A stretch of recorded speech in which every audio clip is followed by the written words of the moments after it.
Hi guys! Welcome back to another video, and for today's video, it's going to be another episode of Chitchat with Ina. And for today's topic, I will be exposing myself and I'll be sharing with you my insecurities and also how the society's beauty standards affected it. So yun, hindi ko natatagalan because I know I look like complete shit without makeup, so let's start. So I've already prepped my skin and I am going to put on my base para hindi naman sobrang pangit ko. By the way, today is February 12. Baka gawin kong pang Valentine's Day yung makeup ko. I'm not sure.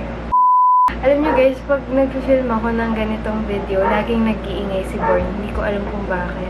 So my first insecurity and yung pinaka-obvious na insecurity ko would be my skin because obviously it's super imperfect. As in, grabe yung acne ko and wait nagpa-vibrate yung boses ko. I've always had imperfect skin, as in sa buong buhay ko natanggap ko na I will always have impurities, ganyan. But before, I was really insecure because everyone always told us na dapat sobrang clear ng skin mo, dapat even yung skin tone mo sa buong katawan. And I've never had that. I remember when growing up or up until siguro mga hanggang 18 ako, ganyan, I received comments na, hala, anong nangyari sa mukha mo? Bakit ganyan?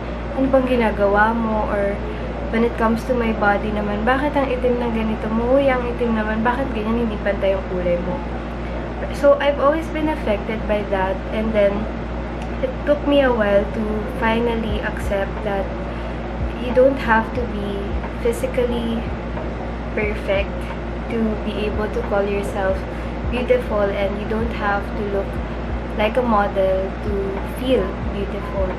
As you all know, I have acne. I really suffer from acne, and it's something that I have na I've always received unsolicited comments. To be honest, when you're telling that to a person, that person already know, and you don't really have to point it out. I've always lived by this mindset na when someone cannot fix something in 10 seconds, then you don't really have to point it out. Wag ka na lang magsalita kasi that's something that they don't have any control over. Last year lang, I developed eczema. So that's why I'm also insecure with my skin on my body because I have some dark spots. Yan. Yung mga yan, caused by eczema. And I also have some on my legs. Yung sa legs ko sobrang dark. And it's kind of expensive to treat it kasi mahal siyang ipa-peel para mag-gliden.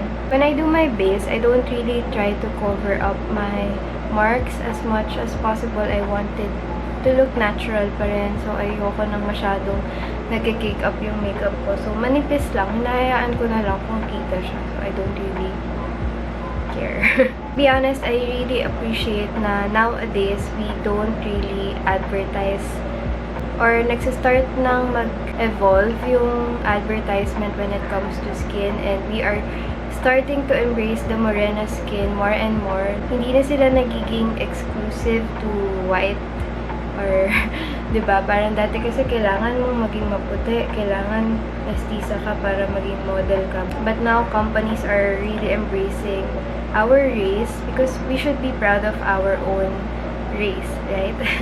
How I overcome my insecurity with my skin is yun nga, I just really accepted that not everyone has to be perfect. Really, what's beneath it is what's important. And ako yung type ng person na nagagandahan talaga ako sa isang tao or nagagupuan ako sa isang tao. Depende sa ugali nila. I don't really look at the physical traits first. Well, that's just me pero bago ko masabi na ang isang tao ay maganda or gwapo, gusto ko munang nalalaman kung ano yung totoong ugali nila.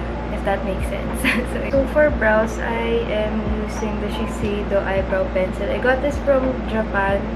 And up until now, ito pa rin gamit ko. Hindi ako nag-iiba. By the way guys, hindi masyadong marami yung isi-share ko sa inyo. I don't really have a lot of insecurities now because yun nga, natutunan ko na silang i-accept. Next naman is my body, and I know that a lot of you will say na, bakit bakit? Ba't ka insecure sa katawan mo? Ang payat-payat mo. Which is exactly why I am insecure about it. By the way guys, lahat ng sinasabi ko ngayon, medyo na-overcome ko na sila at this point of my life. But I'm sharing this with you kung ano yung mga nafe-feel ko before when I was younger and my mental health is not strong enough to accept these flaws. Ayan nga, I am kind of insecure with my body because I have always received comments such as, bakit ang payat mo? Wala ka bang pambili ng pagkain, ganyan, or, uy, baka tangayin ka ng hangin. And, it's something that I've struggled with because I am really underweight. Up until now, I've been working out, but I'm still underweight, and yeah, I'm insecure about it because it's something na parang nasa genetics ko siya. What I do to overcome it is I work out, and I try to eat as much as possible na mag-gain ako, but hindi siya nag-work. Siguro kasi hindi proper yung calorie count or calorie intake ko. And it's something that I really have to work on because walang mangyayari sa journey ko kung hindi ko talaga siseryosohin yung proper diet. But anyway, yun nga, I've always received comments na ganun.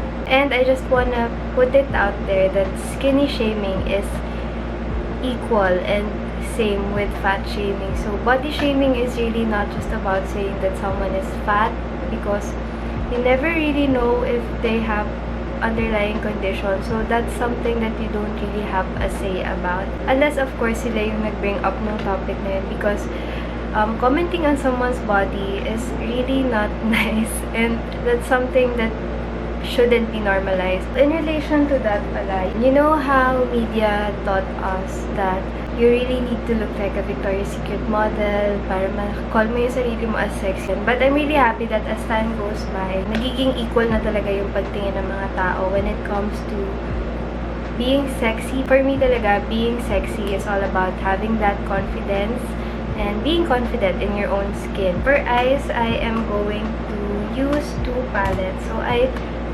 recently bought this, yung Squad Cosmetics, and I don't really like the matte colors. Pero maganda yung shimmer colors nila. So for the transition colors, I will be using this palette na lang for my eyes. And I think I wanna go for the Korean look. Try natin mag-Korean look tonight. Hindi ko na pinapakita yung color ha, pero I'm just using a brown transition shade for the lids.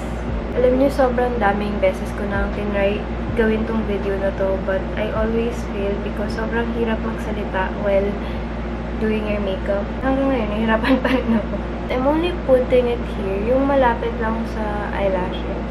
Kasi nga, I'm trying to go for the Korean look.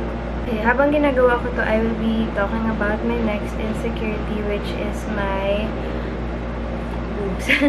Before, I was really kind of insecure about it because you know how people really think that having big boobs, big butt is sexy. So ayun, it got to me when I was really younger. I was kind of wondering kung ito na ba yun, parang yun na yun. Nasaan siya?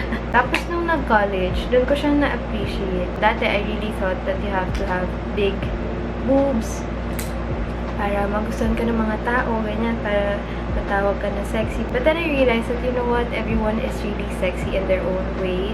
And lahat tayo, mayroon tayong kanya-kanyang strengths and weaknesses when it comes to our bodies. So you really have to look at it from a right perspective. So yun lang talaga yun. It's all about perspective. I'm using an eyeliner brush to kind of draw lang a very subtle line here. And then yung paglalagay ko sa kanya medyo pababa and not wing because ganun yung sa mga Korean, diba? I'm going to use this shade sa gitna ng eyes ko, and I'm going to use my fingers now. For mascara, I'm using yung Maybelline The Falsies Lash Lift. Then I will be using the Benefit Hoola Bronzer para magka-shape naman ng ating face. So for my last insecurity, this is something that you really cannot see. I really don't know what my talent is, and I've always been insecure because of that. Kasi alam mo, parang Sa school, sa work, wala akong maambag. Hindi ko alam kung saan ako magaling. I'm pretty sure na meron naman, pero hindi ko pa alam kung ano siya. What I do is, I really try and be open to anything na pwede kong matutunan. Di ba nung quarantine, naging uso yung TikTok, so I tried to learn dances. But to be honest, di talaga ako marunong sumayaw, as in wala akong katalent-talent when it comes to body coordination. Hindi rin ako magaling kumanta. Parang wala talaga akong something na proud akong sabihin na I can do this, and yun lang. How I try to overcome it is I really learn and be open to learning lang talaga kung ano yung pwede mong matutunan, kasi lahat naman yan pwede natin matutunan. So for blush, I will be using 2 products. So first is the Careline Oil Control Blush On in the shade Fresh Tomato, and sobrang pigmented nito, grabe, as in. So what I'll be doing is I'll be putting it as my first blush. Diba? Sobrang pigmented. Konti lang na ginamit ko. And then, I'm going to put a topper. Topper ba yung tawag sa ganun? Pero I'm going to use this one. So, this is the Dallas from Benefit. Papatong ko lang siya sa taas para magkaroon ng sheen yung cheeks ko. This is really nice. Lalo na kung makinis yung balat mo. As in, sobrang ganda siguro nito. For highlight, I am going to be using this highlighter from Vice Cosmetics.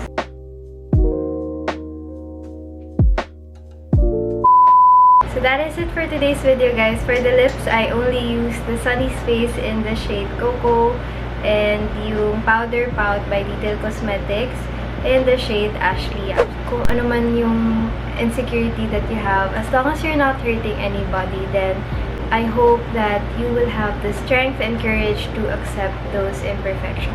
Again, once you accept your flaws, no one can use them against you. So that is it for today's video. I hope you guys enjoyed watching, and please always remember that there is really no reason to be insecure, because you are beautiful in your own way, and it's all about acceptance. It's all about a matter of perspective.